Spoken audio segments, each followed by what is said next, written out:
Hoje vamos meditar sobre um tema poderoso, profundo e revelador, a voz de Deus em meio à tempestade.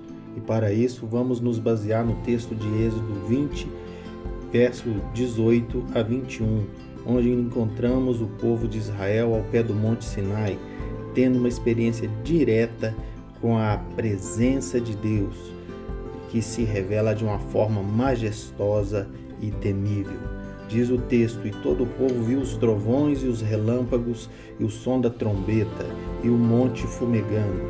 E o povo, vendo isso, retirou-se e pôs-se de longe. E disseram a Moisés: fala tu conosco e ouviremos. E não fale Deus conosco para que não morramos. E disse Moisés ao povo: não temais. Deus veio para vos provar e para que o seu temor esteja diante de vós, a fim de que não pequeis. E o povo estava de longe em pé. Moisés, porém, se chegou à escuridão onde Deus estava. Irmãos, quando Deus se manifesta, a sua presença é inegável e grandiosa. No Monte Sinai, a manifestação da presença de Deus veio acompanhada de trovões, relâmpagos, som de trombetas, e essas manifestações físicas representam a santidade e a majestade de Deus. O povo, ao presenciar tal cena, foi tomado de grande temor e se afastou. Pense, meu querido, em um momento em que a presença de Deus foi evidente na sua vida. A presença de Deus não é apenas uma ideia, é uma realidade palpável que transforma e se renova. Assim como o trovão e o relâmpago no Monte Sinai, Deus se manifesta em nossas vidas de maneiras que nós não podemos ignorar. O temor que o povo sentiu não era apenas medo, mas um reconhecimento da santidade de Deus e da sua própria condição de pecadores. Eles entenderam que estavam diante de Deus Todo-Poderoso e que isso os fez recuar por causa do temor. E esse temor é algo que devemos ter presente em nossas vidas, um respeito profundo e reverente pela santidade de Deus. Quantas vezes nós subestimamos a santidade de Deus? Em nossa rotina diária, esquecemos que Ele é o Criador do universo, digno de todo respeito e adoração. Os mínimos problemas que aparecem nos levam a pensar em montanhas intransponíveis e acabamos blasfemando de forma velada sobre a soberania de Deus. O temor do Senhor é o princípio da sabedoria. Sem ele estamos perdidos, sem direção. E Moisés então intercede pelo povo. Ele pede então como um intermediário entre eles e Deus.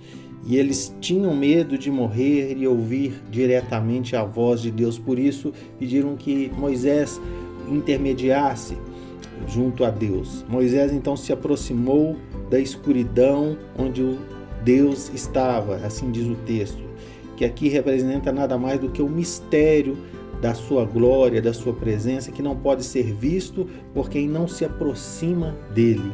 Aqui nós temos um simbolismo muito poderoso. Moisés, como intercessor, prefigura Cristo, nosso mediador, que se aproxima de Deus em nosso lugar. Lembremos-nos que nós temos um mediador melhor do que Moisés, um Salvador que nos ama e intercede por nós constantemente. Jesus Cristo é aquele que nos conecta ao Pai, que nos leva à presença de Deus sem querer que nós tenhamos medo, mas com confiança nós nos achegamos à sua glória através de Cristo.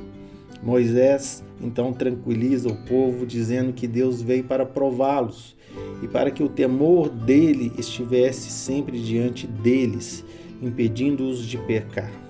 Deus usa momentos de tempestade em nossas vidas para nos provar, momentos de vento forte, de trovões, de relâmpagos, e esses momentos são para purificar a nossa fé e para nos lembrar da sua soberania. Como diz a canção, a tempestade é você, chuva forte é você, vento forte é você, e o que me faz tremer as pernas. Será que você pode reconhecer Deus, reconhecer a sua voz no meio da tempestade? As provações não são sinais de que Deus nos abandonou. Não, ao contrário, são evidências de que Ele está trabalhando em nossas vidas. Como o ouro é purificado pelo fogo, assim também a nossa fé é refinada pelas tempestades. Será que não podemos ver a mão de Deus moldando o nosso caráter em meio a todas essas dificuldades? Quantas vezes passamos por tempestades em nossas vidas? Situações difíceis, problemas que parecem intransponíveis. Nesses momentos lembramos que Deus está no controle. A voz de Deus pode ser ouvida na tempestade, não para nos destruir, mas para nos fortalecer e nos trazer para mais perto dele.